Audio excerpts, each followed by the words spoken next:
we're here in the bowels of the Rave, Milwaukee, Wisconsin, for the show tonight here with Death Angel. And Ted's been nice enough to take some time, so thank you for taking the time for us and our readers. No problem. Thank you. Yeah, if I'm stuttering, it's because it's about 40 degrees out and we just came in from cold. That's the word of the day. Very cold here in Milwaukee right now.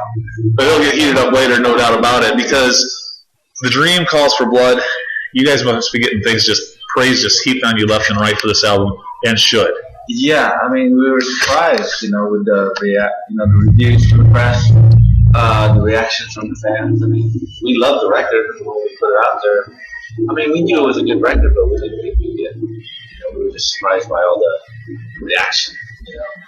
And I'm glad people dug it, and still digging it to this day. Oh, absolutely.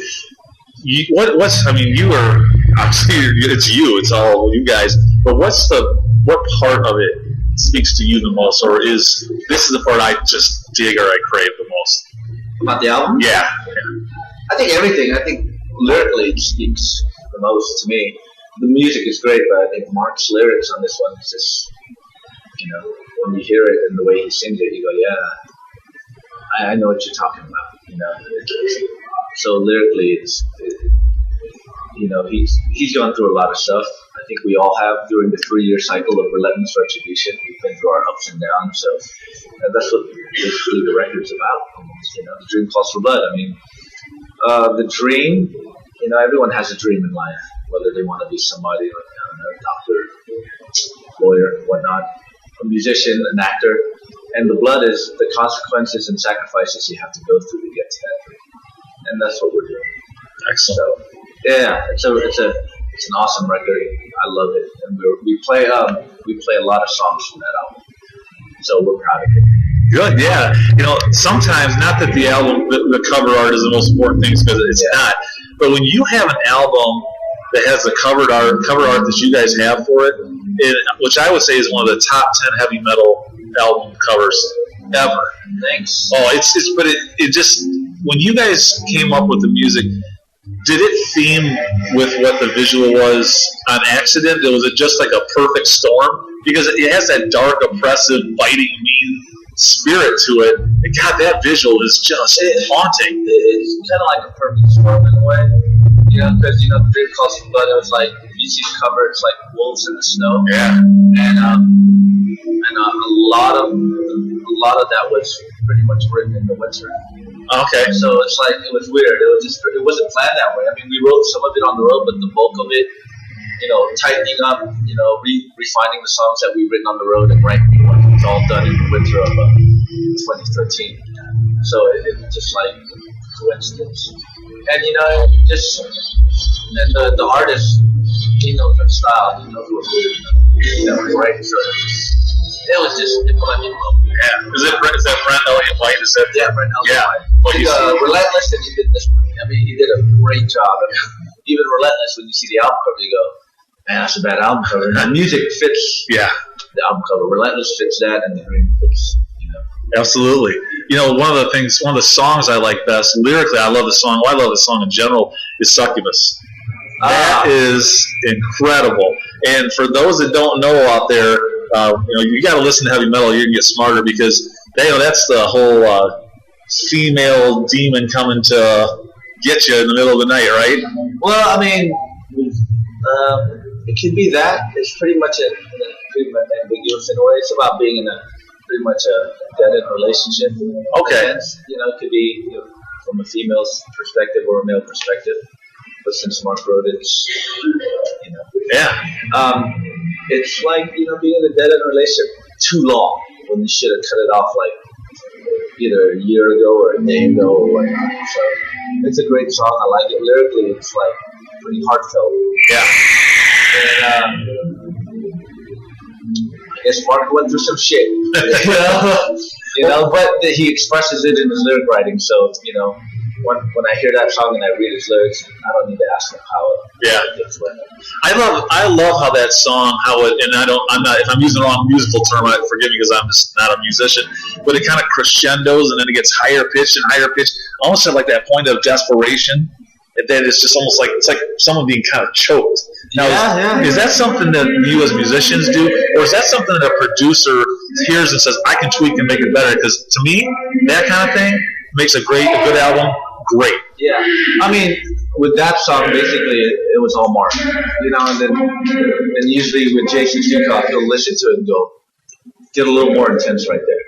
But he just, I would say 99% Mark when he laid down his vocals for that song, and we just redefine, the 1% of Jason going, do it better, take that, let's do another take, let's see if you can get a better one. Yeah. So pretty much it's all Mark, but sometimes the producer does have it.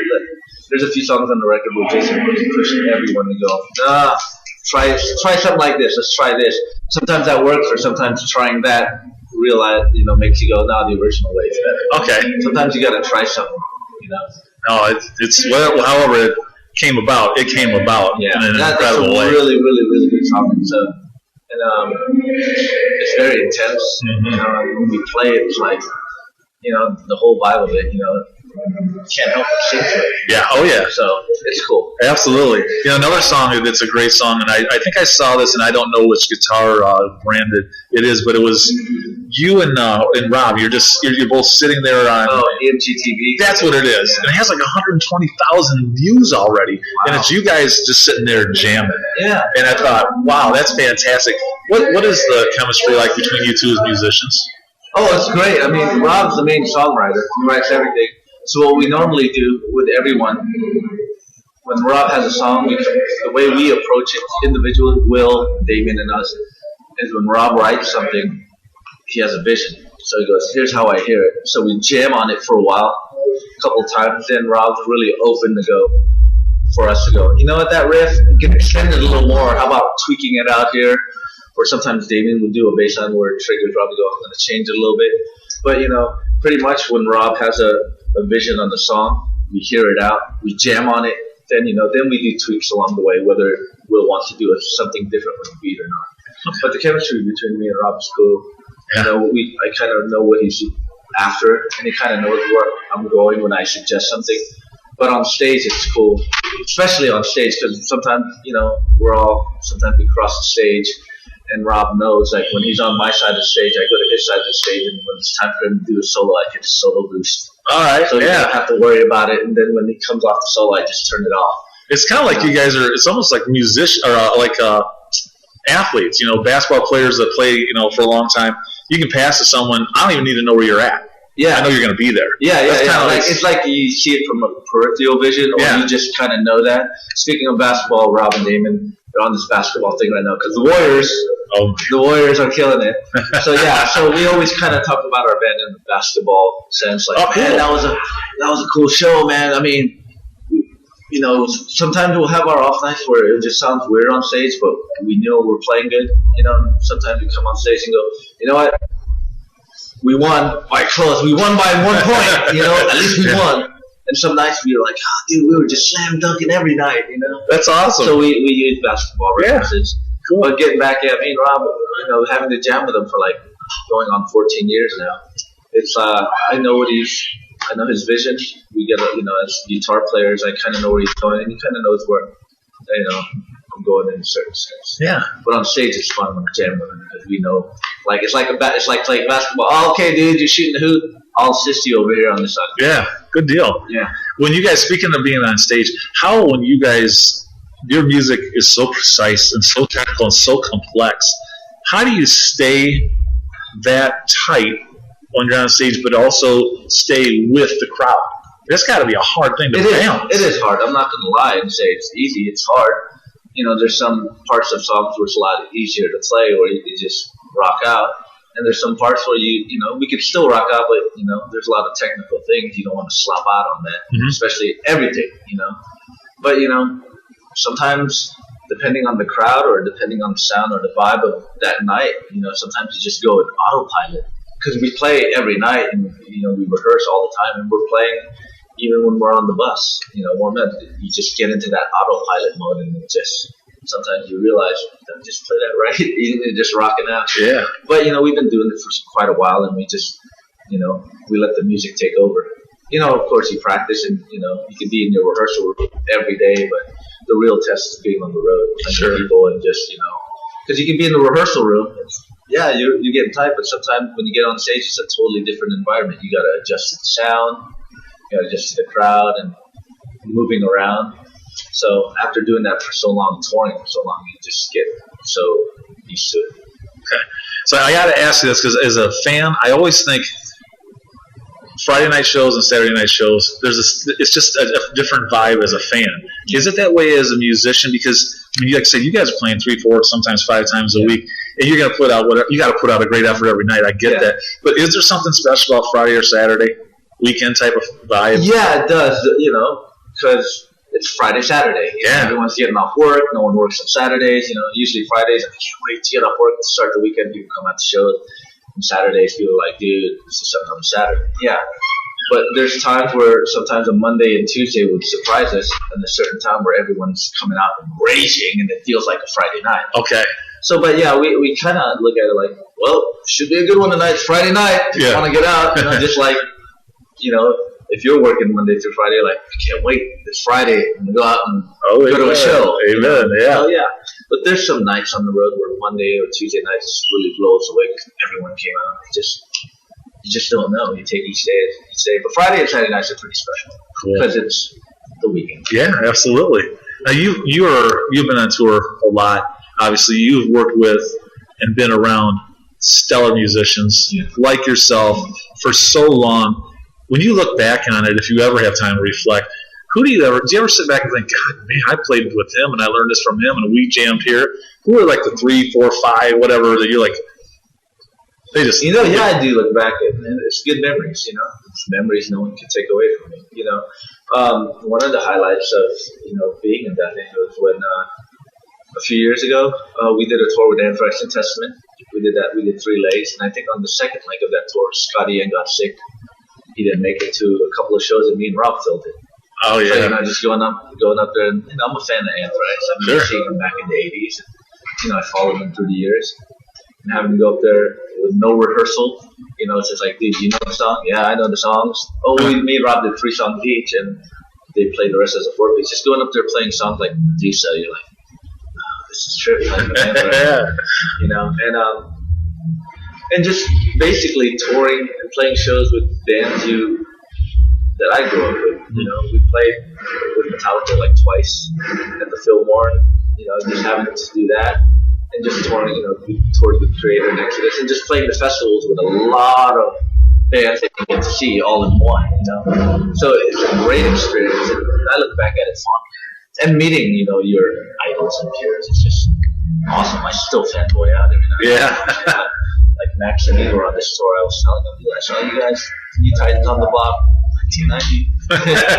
Saw you guys with Ministry and Helmet. I saw you guys right before Chaos AD came out. You did a little club show in San Francisco, so it was cool to fanboy out. How about now that you're a little older and you're the veteran? Do you feel like? Does it feel different as I'm still doing my thing, but now I'm kind of mentoring and teaching, and you probably have younger people come on up to you and say, yeah, they do, and it feels good, and it feels good to hear that because I know how it feels to go up to your heroes and go, dude, listen to that, So when you hear someone say that, it feels great, it feels great. But I wish there's more. Those bands are going to get to the point where there's younger bands doing the same thing to them, So it's a good feeling knowing that people, really dig your music.